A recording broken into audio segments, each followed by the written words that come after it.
guys, so I'm wearing a super bright red festive lip because it's almost Thanksgiving, which means it's almost Christmas. I'm one of those people. Don't mind that. By the time you're seeing this video anyway, it's going to be after Thanksgiving, so it's technically Christmas is the next holiday that I celebrate at least, and so I'm super excited. Anyways, so today's video is about my top 5 foundation brushes. This was a request by one of my viewers a few months ago. Sorry that it's taken so long, but I didn't forget you.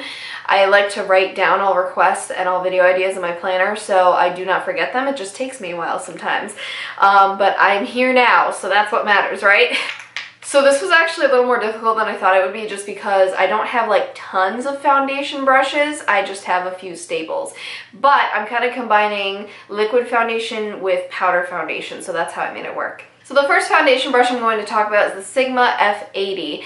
This has been a staple of mine for years, and it's actually funny because it's one of those products that YouTube made me buy. And the reason I say that is because the next video I'm filming is the tag what YouTube made me buy, and I was just thinking about it, and this is definitely one of them. However, I am very happy with this purchase. So it's a flat kabuki brush, and it's pretty dense. However, it has just enough give to be able to blend your foundation in circular motions. So basically, that's what you do. You put your foundation on, and then you're just kind of gonna blend and blend until your foundation buffs itself out. And I don't know if it's because it's flat or how it's packed, but it works, and it gives you a really nice airbrush finish without being too overdone. So then we're going to transition into this brush. This is the Real Techniques Expert Face Brush, and this brush is sort of a dupe for Sigma, except it's not flat. So I think it's actually a dupe for one of the other Sigma foundation brushes that isn't flat.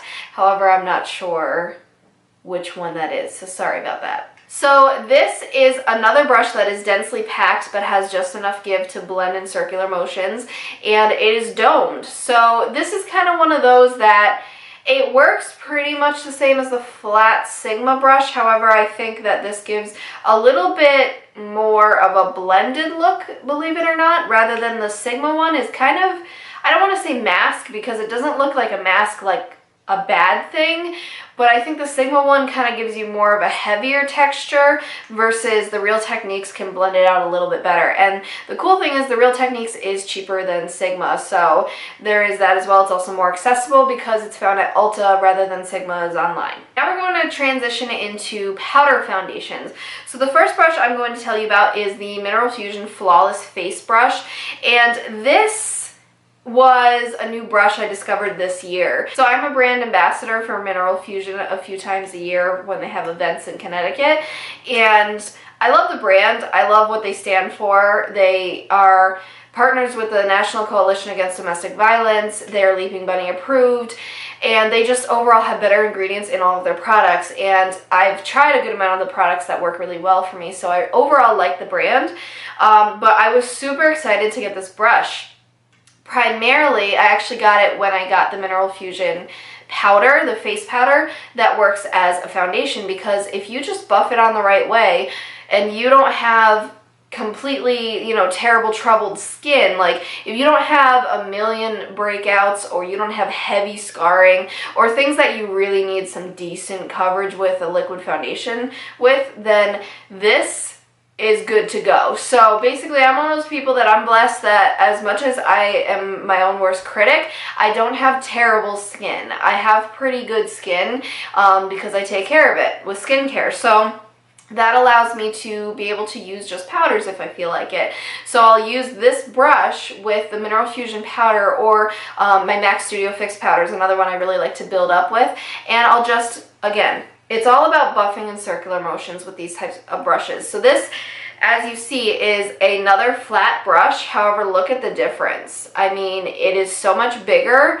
It's so much fluffier. So this is definitely more of a powder brush than a liquid.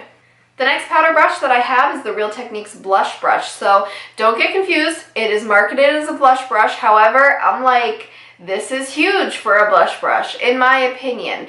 Myself and a lot of people here on YouTube have used it as a powder brush, and I really, really like it. So the difference is it's not like a traditional powder brush where it just kind of fans out and it's big and fluffy. Instead, it kind of tapers out here and then tapers back in a little bit when it goes up towards the top.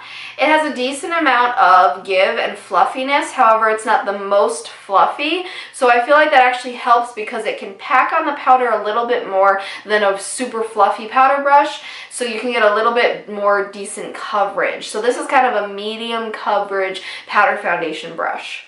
The last brush is my Sigma large powder brush. This is the F30, and this is kind of your traditional large fluffy powder brush. So this is kind of what I was just talking about versus Real Techniques. You can see they're completely different.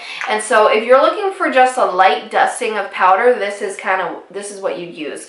So instead of doing circular motions that you do with every single brush that I have listed here, this is the only brush that you kind of you know, dab the powder all over, brush a light coat of it, just to kind of set your liquid or cream foundation in place, or just to get a very light amount of coverage. So those are my top 5 foundation brushes. I hope you guys enjoyed this video. Give it a thumbs up if you did. Let me know what other top 5 things you'd like to see me do. I've done, I believe it was top 5 MAC products and top 5 drugstore. I believe those are the 2 I've done, and that's where I got this request. I think I'll start a playlist of my top 5 videos because I'd love to do more of these, but I need to know from you what you would like to see. So leave it down in the comments below. Subscribe if you haven't already for more videos like this, and I will see you in my next one. Bye.